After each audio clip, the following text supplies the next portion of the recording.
इस वीडियो में गाइस हम लोग बात करेंगे आज हुए स्मैकडाउन के एपिसोड के बारे में। और सबसे पहले यहाँ पर दी अमेरिकन नाइटमेयर कोडी रोड्स आते हैं, जिनको निक एल्डस बुलाते हैं और वो कहते हैं कि भाई तुम काफ़ी ज़्यादा फाइटिंग चैंपियन हो। और उसके बाद वो उनके नेक्स्ट चैलेंजर की बात करते हैं कि तुम्हारा जो नेक्स्ट चैलेंजर है वो डिटर्मिन हो चुका है। और भाई ये कौन होता है?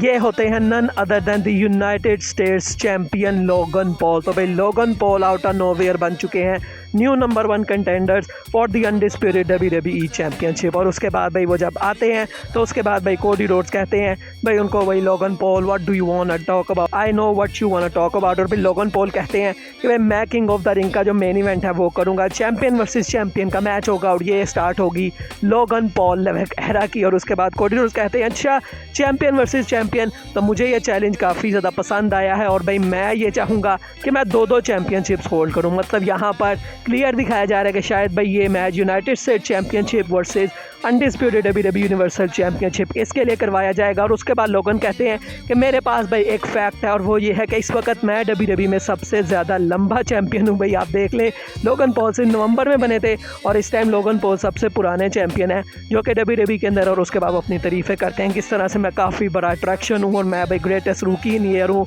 और इसी तरह से भाई जो वो बात करते हैं अपने आप को सुपरस्टार कहते हैं। और उसके बाद एक बंदे की हैप्पी बर्थडे होती है, उसको भी वो कहते हैं कि भाई तुम्हें गिफ्ट भी मिल गया है कि तुमने एक सुपरस्टार को देख लिया और वो कोई और नहीं बल्कि लोगन पॉल है। और उन्होंने उसके बाद कोडी रोड्स को कहा कि तुमने 2023 में रॉयल रंबल मैच जीता, लेकिन वहाँ पर बात किस चीज़ के बारे में की गई? मेरे मोमेंट के बारे में बात की गई जो कि मैंने रिकोशे के साथ क्रिएट किया। उसके बाद तुमने रेसलमेनिया में जीता अपनी चैंपियनशिप को, लेकिन वहाँ पर भी लोग भाई यहाँ पर स्पीड के बारे में और उसके अलावा मेरी जो बोतल है प्राइम उसके बारे में बात कर रहे थे। तो भाई तुम्हारे बारे में कोई भी बात नहीं कर रहा। 3 साल पहले हमने एक साथ डेब्यू किया था और उसके बाद से भाई मैं WWE में बहुत अच्छा काम कर चुका हूँ और तुमने अपनी जो स्टोरीज है वो फिनिश कर ली है, लेकिन भाई तुम्हारी को तो कभी स्टोरी की कोई बात ही नहीं हो रही थी। हमेशा से लोगन पॉल के बारे में सब चीज़ें जो है वो हो रही थी। और उसके बाद वो कहते हैं कि मैं तुम्हें बैकलैश के अंदर अपने लोगों के ऊपर प्राइम के लोगों के ऊपर पिन करूंगा और बन जाऊंगा अनडिस्प्यूटेड चैंपियन। और उसके बाद भाई कोडी रोड्स भी सबसे पहले उनकी तारीफ करते हैं कि तुमने काफ़ी ज़्यादा कुछ किया है बॉक्सिंग में भी WWE में भी,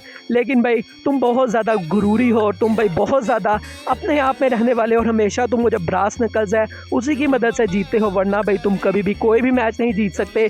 और भाई मैं जीत जाऊंगा किंग ऑफ द रिंग में और मैं बनूंगा डबल चैंपियन। तो भाई इस तरह से जो कोडी रोड्स हैं उन्होंने क्लियर चैलेंज कर दिया है लोगन पॉल को और लोगन पॉल ने क्लियर चैलेंज कर दिया है कोडी को। और भाई ये मैच सिर्फ इसलिए रखा गया है ताकि जो कोडी रोड्स हैं उनको जो लग रहा है कि भाई फैंस की तरफ से जो रिएक्शन है वो मिलना बंद हो जाएगा, तो ऐसे में लोगन पॉल एक बहुत बड़े हील हैं, तो इसलिए भाई लोगन पॉल को मैच दिया गया है अगेंस्ट कोडी रोड्स। उसके बाद भाई एजे स्टाइल्स भी हमें बैक से देखने को मिलते हैं जो कि कहते हैं कि मैं कोडी रोड्स के काफ़ी करीब आ गया था, अनडिस्प्यूटेड चैंपियनशिप के लिए काफ़ी करीब आ गया। और उन्होंने कहा कि भाई नेक्स्ट टाइम जब भी हम मिलेंगे तो मैं तुमसे तुम्हारी चैंपियनशिप जो है वो ले लूँगा और फिलहाल मैं ये जो स्टार्टिंग है ये किंग ऑफ द रिंग के टूर्नामेंट से करूँगा। उसके बाद हमें नाओमी वर्सेस नाया जैक्स का मैच देखने को मिलता है। किंग ऑफ द रिंग का कुछ खास नहीं है, नाया जैक्स इजीली इस मैच के अंदर विक्ट्री ले लेती हैं। उसके बाद रैंडी ऑर्टन भी हमें बैक से देखने को मिलते हैं जो कि सबसे पहले तो एजे स्टाइल्स के साथ जो उनका मैच होने वाला है उसके बारे में बात करते हैं कि भाई मैं उसे एक फिनोमिनल RKO दूंगा। और उसके बाद वो ब्लड लाइन के बारे में बात करते हैं कि भाई तुम्हें क्या लगता है मैं तुम लोगों के बारे में भूल गया हूँ। वो टामाटो को कहते हैं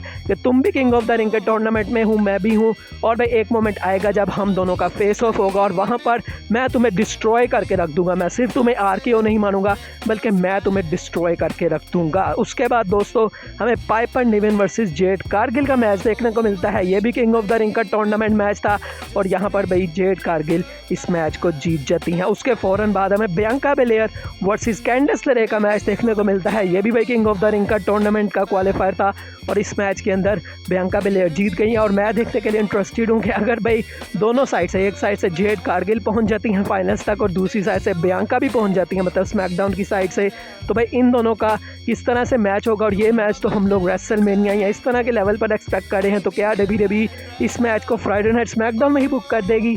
तो देखना भाई काफ़ी इंटरेस्टिंग होगा। उसके बाद दोस्तों हमें बैक स्टेज से पूरी ब्लड लाइन देखने को मिलती है और भाई पॉल हेमन कहते हैं कि सोलो मैं तुमसे अकेले में कुछ बात करना चाहता हूँ। और भाई दोनों बंदे वहाँ से चले जाते हैं और उसके बाद वो कहते हैं सोलो को कि मुझे पता है कि मेरी ब्लड लाइन के अंदर क्या पोजीशन है, मैं रोमन रेंस का वाइज मैन हूँ, लेकिन भाई फिलहाल तुम डिसीजन ले रहे हो तो भाई मैं तुम्हारी बात कैसे मानूँ। और भाई सोलो कहते हैं कि भाई मैं डिसीजन बना रहा हूँ, तुम डिसीजन ले रहे हो, ये तुम्हारा डिसीजन था कि तुमने रोमन रेंस को ड्राफ्ट से पुल कर लिया और इसी वजह से हमें थर्ड राउंड के अंदर पिक किया गया, वरना हमें फर्स्ट राउंड के अंदर ही पिक कर लिया जाता। और तुम्हारे ये करने से हमारी फैमिली पे असर पड़ा है, तो तुम क्या चाहते हो कि भाई मेरे बच्चे भूखे मर जाए। और उसके बाद वो कहते हैं कि भाई लास्ट वीक भी तुमने क्या किया, तुम जे के पास गए हो, तुमने जे को देख के इस तरह से रिएक्शन दिया जैसे तुम्हें उसकी मदद की ज़रूरत है। और भाई वो कहते हैं कि मुझे पता है कि तुम रोमन को प्रोटेक्ट करना चाहते हो, लेकिन भाई तुमने तो कहा कि तुम्हारी रोमन रेंज से कोई बात ही नहीं हुई रेसलमेनिया के बाद। लेकिन किसकी बात हुई? मेरी बात हुई रोमन रेंज से। और भाई रोमन रेंज से अब तक नहीं आता, मैं हूँ in charge, I call the shots, you are my wise man. और उसके बाद वो कहते हैं I love you wise man, और वो हक कर लेते हैं पॉल हेमन को। तो मतलब क्लियरली सोलो ने कहा है कि भाई रोमन रेंज ने उनको अपॉइंट किया है एज दी ट्राइबल चीफ। वो कहते भी हैं by the orders of tribal chief. और उसके बाद टामा टोंगा और टोंगा लोआ वो वहाँ पर आते हैं। तो भाई इस तरह से वो देख रहे होते हैं सोलो सिकोवा को, और सोलो सिकोवा उनको देख के ऐसे रिएक्शन देते हैं कि जैसे पॉल हेमन पर वो अटैक करना चाहते हैं, लेकिन सोलो कहते हैं कि नहीं भाई अभी वो चीज़ मत करना। तो भाई काफ़ी इंटरेस्टिंग चीज़ हो गई है ये अब। और उसके फ़ौरन बाद हमें इनका मैच भी देखने को मिलता है एंजेलो डॉकिंस के साथ, क्योंकि बॉबी लैशली को पता नहीं भाई कौन सी इंजरी हो गई है ट्रेनिंग के दौरान, तो उनको इस मैच से पुल ऑफ कर दिया गया। भाई एंजेलो डॉकिंस के साथ मैच था, 2 से 2.5 मिनट ये मैच चला होगा, और मैच में टामा टोंगा जीत जाते हैं। मैच खत्म होने के बाद भाई जब ब्लड लाइन वाली फिंगर रेज कर रहे होते हैं, तो सोलो पीछे देखते हैं, उनको लगता है कि भाई पॉल हेमन नहीं कर रहे होंगे वो। तो भाई पॉल हेमन वो करके उनको कहते हैं कि नहीं मैं तो जो है वो कर रहा हूँ फिंगर। और उसके बाद भाई जो एंजेलो डॉकिंस मैच के बाद भी उनके ऊपर सोलोज को अपना समोवन स्पाइक लगा देते हैं। तो अब भाई आगे जो पॉल हेमन की रिएक्शन है वो देखने में काफ़ी मज़ा आएगा, क्योंकि अब भाई जो पॉल हेमन है शायद वो थोड़ा सा कंफर्टेबल हमें टीवी पर दिखाई दें कि वो सोलोज को के साथ कंफर्टेबल है। और जब रोमन रेंज आए फिर आगे से भाई वो पॉल हेमन के साथ किस तरह से डील करेंगे और सोलोज को के साथ किस तरह डील करेंगे, वो देखने में काफ़ी मज़ा आएगा। शो के मेन इवेंट में हमें Randy Orton versus AJ Styles का मैच देखने को मिलता है किंग ऑफ द रिंग के लिए। और भाई इस मैच के अंदर जो रैंडी ऑर्टन है भाई उनकी लेफ्ट लेग के ऊपर एजे स्टाइल्स टारगेट करते हैं। और भाई ऐसा मुझे लग रहा था कि भाई शायद कोई वाकई लेजिट इंजरी ना हो गई हो रैंडी ऑर्टन को। और भाई एक मोमेंट के ऊपर जब उन्होंने अपने सबमिशन होल्ड में फंसाया था, तो मुझे लग रहा था शायद वहाँ पर रैंडी ऑर्टन टैप आउट भी कर दें।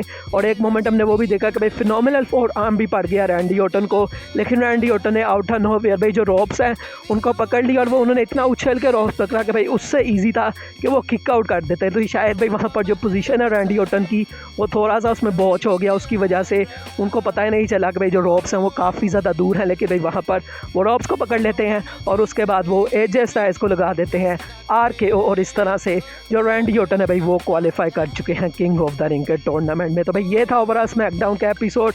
वुमेंस के मैचेस काफ़ी ज़्यादा थे, इसलिए भाई जो शो है वो कोई इतना खास अच्छा नहीं था, क्योंकि भाई वुमेंस को मैच तो थे लेकिन सारे ही प्रेडिक्टेबल से मैच ही, तो इसलिए थोड़ा सा मुझे जो है वो डाउन लगा फ्राइडे नाइट स्मैकडाउन का एपिसोड। बाकी दोस्तों आज की वीडियो यही तक थी, अच्छी लगी हो तो लाइक कीजिएगा, चैनल को सब्सक्राइब कीजिएगा। मिलेंगे नेक्स्ट वीडियो में, तब तक के लिए अल्लाह हाफिज़।